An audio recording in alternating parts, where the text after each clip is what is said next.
Hello आज सहज इंग्राजी शिक्षार आ गोटे अध्याय पढ़ा जेनटा कि सात बारर नाम आम जेन रविवार सोमवार नहीं कहसुँ के ताके आम इंग्राजी रे काଣା कहसुँ सेटा आम देखा। तो संडे SUNDAY संडे संडे माने रविवार। मंडे MONDAY मंडे मंडे माने सोमवार। ट्यूसडे मंगलवार।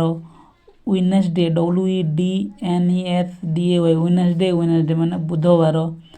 थर्सडे THURSDAY थर्सडे थर्सडे माने गुरुवार। फ्राइडे फ्राइडे माने शुक्रवार FRIDAY फ्राइडे फ्राइडे माने शुक्रवार।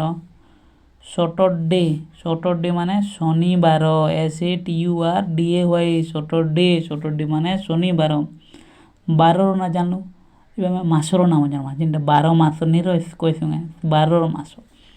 तो January February March April May June July August September October November December 12 जन आम 12 मासर नाम 12टा मास रही कि नहीं से मास भी जानवर पड़वा।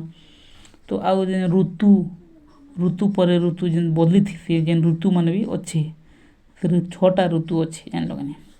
तो इंग्लिश में काना कहूँ समर सीजन माने ग्रीष्म ऋतु है।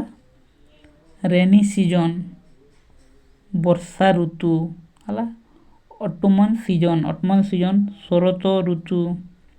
ड्यू सीजन हेमंत ऋतु। विंटर सीजन शीत ऋतु जेनटा चली विंटर सीजन चलता शीत ऋतु। स्प्रिंग सीजन बसंत ऋतु।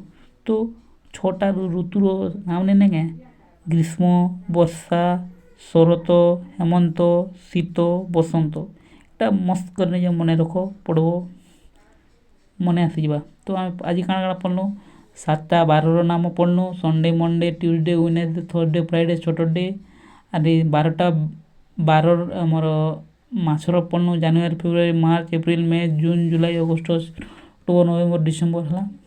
आ तार बाद 6टा ऋतुर नाम जानलु summer season rainy season autumn season dew season winter spring season ग्रीष्म वर्षा शरत हेमंत शीत बसंत है। आज आम एति था